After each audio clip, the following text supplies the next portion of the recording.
What's up, everybody? Sergeant Archer right here, and today we're going to be reacting to the second part of the Otto von Bismarck series by Extra Credits. A man of great ideas. Okay. So, without further ado, let's get started. 1848, the People's Spring. 1848, the People's Spring. Springtime of nations. The year of revolution. The year of revolution. That's not good. Bismarck's political life ended nearly as abruptly as it started. For as the summer of 1847 began, the king, unable to get a railroad grant from the Diet without also granting a constitution, threw his hands up in the air, dissolved the Diet, and sent everybody packing. Bismarck went back home to his estate, finally completed that whole business of getting married, and went on his honeymoon. But as he traveled Europe, and when he returned home, he noticed a strange tension in the air, an unrest in the streets. Probably going to be talking about the European revolutions of, democracy. Because after the Napoleonic Wars and, the French Revolution, basically, to oversimplify it, France became a democracy, sort of, I guess. And they, even though Napoleon became the emperor, but yeah, they basically spread democracy throughout Europe since Napoleon conquered so many nations, all the way from Spain to Poland. They conquered all kinds of nations, and they sort of spread democracy to them. And then, after France was defeated twice, those ideas, I guess, kind of stayed there, and some people started to cling on to them. And it led to the Austrian Revolution, I guess. I swear I got that wrong. Okay, I looked it up, yeah.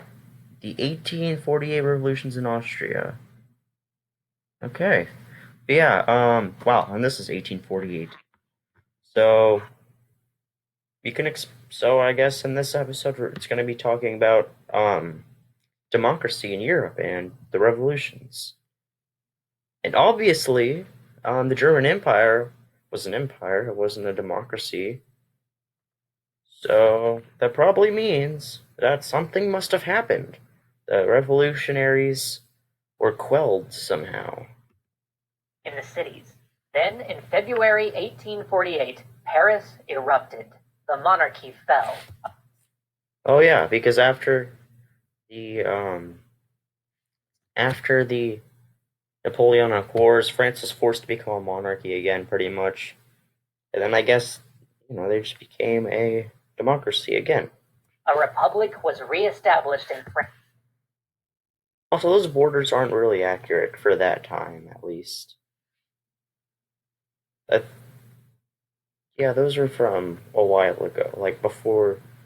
Yeah, those are old borders. Bismarck was concerned. At home and abroad, he had seen the strain between the working class and those who ruled, but he never expected something so abrupt or so successful to happen in France. Then Vienna and if fell. If it can happen there, it can happen in Prussia. Metternich, the great Austrian statesman and architect of the concert of Europe, was displaced. This opened up an opportunity, as the Austrians had long been the dominant force among German states, but it also served as a... Whoa! The contrast between the map in the last episode and the map in this episode is outstanding. Look at that map. Also, by the way, let me just point out a few things. Let's look over here. It wasn't called Italy at the time. It was called, Sardinia. Piedmont. Yeah, Sardinia, Piedmont, I think. And let's look at... And what they did, they sort of combined the puppet states or client states with the actual nation, which is a bit weird. So, for example, in the Austrian Empire, where my mouse is, that was, I guess, Venice or Veneto, whatever it was called at the time.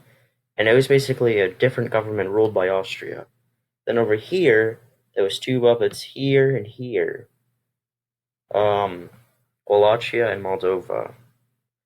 And I'm not sure, but I'm pretty sure Serbia had like a little plot of land there, but I can't be sure. The Austrians had long been the dominant force among German states, but it also served as a warning. It was clear that revolution was coming to Prussia soon. Oh But no. Bismarck worried that the king was too weak and too vacillating to put down a revolution. And he was right.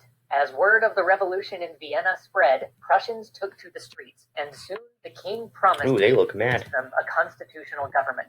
But as the people were celebrating their victory in Berlin, the celebration turned into a clash. Shots were fired. Government no. troops killed revolutionaries. Many, including Bismarck, believed that now there was no choice but to crush the revolution. The king, though, disagreed and ordered the troops Yeah, who needs... Wait, what? out Wait. of Berlin, effectively leaving himself hostage to the revolution. What? Why would you do that? Why would you do that? I'm so confused. And then came That's the first ridiculous. of Bismarck's good-ish ideas. Goodish. Well, it says man of great ideas there. Guess they should change the title. He raced back to his estate and organized an old-school peasant levy. Yes, in the middle of the 19th century, he tried to press his peasants into service as their feudal lord in order to put down a revolution whose stated goals were to enfranchise and empower those same peasants. That's a bit ridiculous, isn't it? With this great idea in mind, he handed them all shotguns Great. and said, "Come on, lads, to Berlin." But just as they were storming off, one of his spoil-sport neighbors came out and told him to stop hurling a firebrand into the country, threatening to talk the peasants out of this nonsense. Bismarck politely replied, "You know that I am a quiet man, but if you do that, I shall shoot you." So What? And what does he mean, quiet man? It's in the last episode he shoots his gun through the roof of whatever house he's entering. What the heck? And he goes to duel with people. What do you mean, quiet? with revolver in hand and four bullets in his pocket, he led his feudal levy to go liberate the king. Oh my god. Bismarck is ridiculous. What the heck? Seriously, I really admire his, determination. That seems to be a quality that Unfortunately, keeps persisting through his character. when he got to the first army camp, which was staffed by many of the conservative officers that he had come to mingle with after making his fiery speeches in Berlin, he was promptly told, "Yes, we are all a bit disappointed right now, but no, we really don't want your peasant mob messing this up even more. So how about you go send your peasants back and bring us some corn and potatoes or something?" Rude. Not content to serve as mere fodder provider for the army, Otto then had his second good-ish idea. He left his estate and tried to sneak into Berlin again, with the cleverest of ruses, trimming his beard. Needless to say, many people saw through his incredible mind games, and soon he was laughed out of Berlin. Incredible. But Bismarck was not done. He had a third good-ish idea. With the king making ever greater concessions to the revolutionaries, Bismarck saw it as his place to help elevate one of the king's relatives to the throne. So Bismarck went all in on trying to replace King Frederick Wilhelm with a confusingly but more succinctly named King Wilhelm. But Wilhelm had legged it to England, and he wasn't going to listen to this wild man anyway. So Bismarck began to hunt for a new candidate. Soon he found another royal relative named Charles, who proposed that his even more confusingly named son, Frederick Wilhelm, should Wow. replace Frederick Wilhelm on the throne. This Frederick Wilhelm, or Fritz, I'm going to call him Fritz, was 6 years old.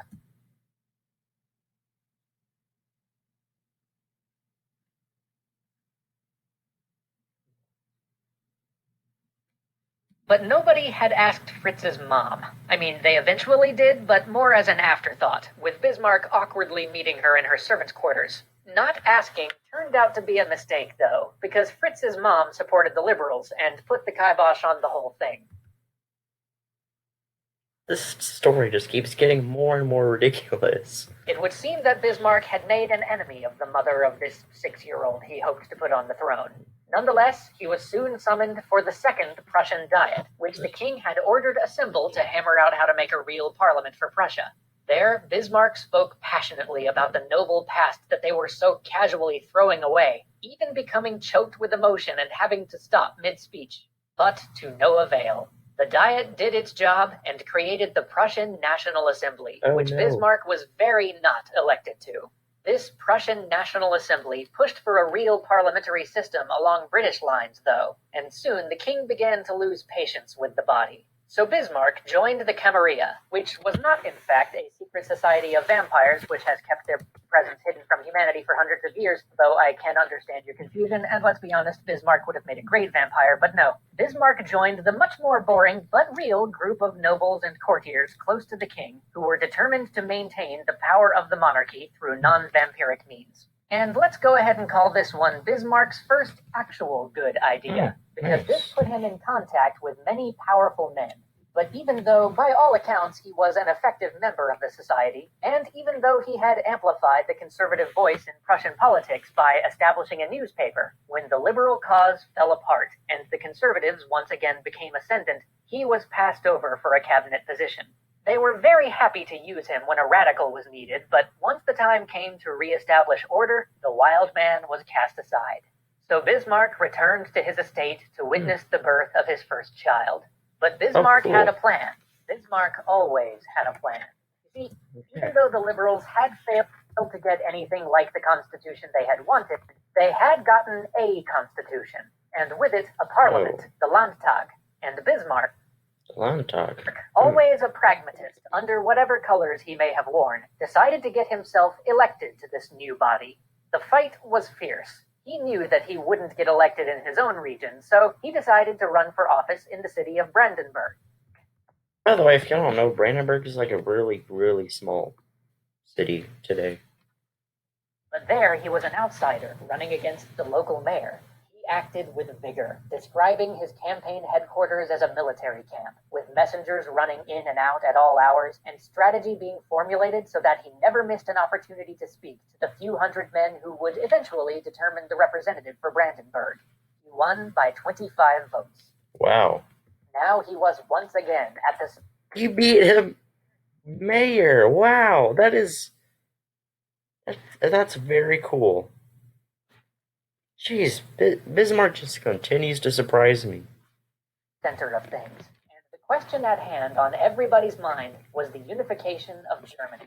If the 39 German states that had survived the Napoleonic invasion banded together, they could change the face of European politics forever. But how to achieve that was a matter of some debate. They could either come together under Austria or under Prussia. Yeah, and this was called Großdeutschland, which basically means Big Germany. That was under Austria, and then Kleindeutschland, never mind. Never mind, I was thinking of something else. Basically, what I was thinking of, I was basically thinking of something else that they're going to talk about later, which is about, all of the states uniting, or all the states except Austria uniting. Got that mixed up. But Austria rejected the possibility of unification, because the Austro-Hungarian Empire and the Habsburg inherited lands included far more territory than just the German portions. Yeah, and that's not German. That area that's shaded, there's like Italians right there, Slovenians right there, and Czechs right there. And the whole point of unification was German nationalism. Germans would never accept rule by a sovereign who was also ruling over other nations. This meant that the Austrians would either have to divide their empire and give some other branch of the family their German territories, or simply reject unification outright. And they chose the latter. The German National Assembly, which was different from the Landtag in that it represented all German states, decided, with little other choice, to offer the imperial crown to Frederick Wilhelm. Nobles in the Landtag, including Bismarck, urged him to accept, but the king rejected the proposal, and this allowed Bismarck the opportunity to rail against the constitution that would have come with it. He was blasted by the press, and sure of losing his seat in the next election. But when the king dissolved the Landtag, he changed the election rules for the next session in ways that favored landowners like Bismarck, which ensured his re-election. After giving some blistering speeches on the role of the monarchy and some strong invectives against even the monarch's own move toward a constitutional unification, Bismarck got himself moved to the new assembly debating the question of unification. But before that could go anywhere, he got caught up in the next great conflict. The war over territory seemed to loom between Austria and Prussia. Oh, yeah. That's what actually happened. Austria and Prussia would go to war with each other. And that would basically decide who was going to be the dominant power in Central Europe.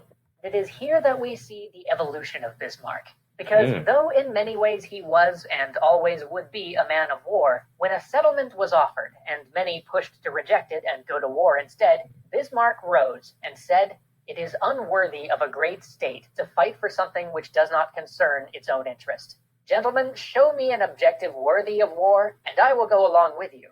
It is easy enough for a statesman to ride the popular wave from the comfort of his own fireside, making thunderous speeches from the rostrum, letting the public sound the trumpets of war, and leaving it to the musketeer, bleeding out his life's blood in the snowy wastes to settle whether policies end in glory or in failure. Nothing is simpler, but woe to any statesman who, at such a time, fails to find a cause of war which will stand up to scrutiny once the fighting is over. And so begins the transformation. That was Bismarck a nice speech. the Radical to Bismarck, man of realpolitik.